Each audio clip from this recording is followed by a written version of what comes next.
A very good morning, one and all present here. Myself P. Janagaratnam, Assistant Professor, Department of Mechanical Engineering. In my previous video series, I had already discussed about the finite element analysis first unit problems.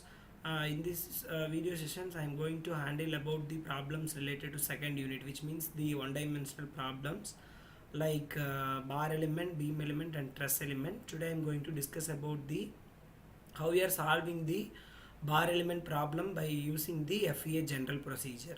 Okay, this is the problem. Today I am going to solve the problems in steel bar.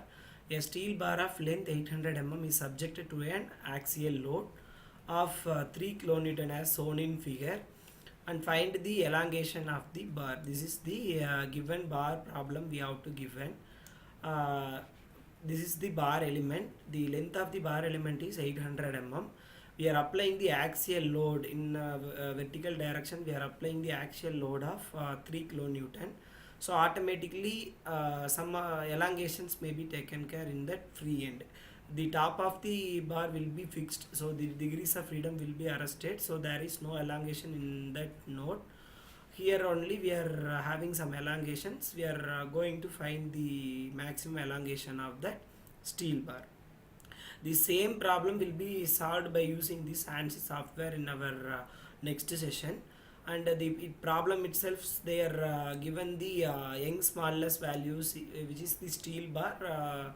So it will be 210 gigapascal, which is 2 into 10 to the power 5 Newton per mm square, and area is equal to 300 mm square. First we can subdivide the steel bar into convenient number of elements. This is the first step, which is called known as discretization of structure. So in our first step, we are going to split up into our convenient number of elements, which is equal to 2. So first element, so our total length of the bar, which will be equal to 800 mm. So we can subdivide it into two elements. We can subdivide the 400 mm for each element. So automatically we can, this is the node number 1, 2 and 3. So combination of node 1 and 2 is called element number 1, and combination of node 2 and 3 is called element number 2. So this is the given data, we can write it. So solutions, we can find out the finite element equation for the element 1 and 2. So we can find out the finite element equation. F is equal to K into U. This is the force vector, and K, which is the stiffness matrix of the finite element equation, or bar element A1 E1 divided by L1 into 1 minus 1 minus 1 1, and U1 U2 are the displacement vectors. So we can substitute this force value as well as the area and Young's modulus and length of the bar elements, L1 value and L2 values. We can substitute these 400 mm. We can resolve this. We will get this equation 150 into 10 to the power 3 and 1 minus 1 minus 1 minus 1 1.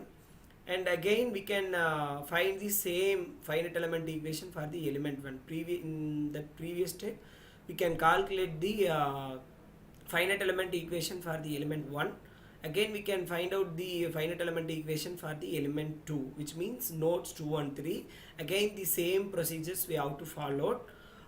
We can find out both the finite element equation for element 1 and 2. After that we can assemble these two finite element equations.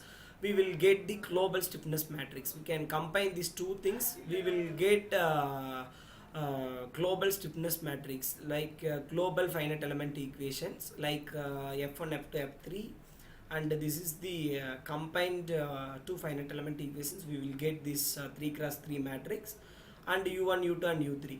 After find out our global stiffness matrix, we can apply the boundary conditions. In our problem itself, the top of the steel bar is fixed, so there is no degrees of freedom, so all the degrees of freedom will be arrested, so automatically there is no elongation in node 2. So that's why we are fixing the U1 value is equal to 0. We can find out the elongation value at node 2 and 3, and force F1 F2 is equal to 0 because there is no axial load is applied in that node 1 and 2. We are applied only the axial load of 3 kilonewton in our third node. So F1 F2 is equal to 0 and F3 value is equal to 3 kilonewton. So automatically we can substitute all this value in our stiffness matrix equations.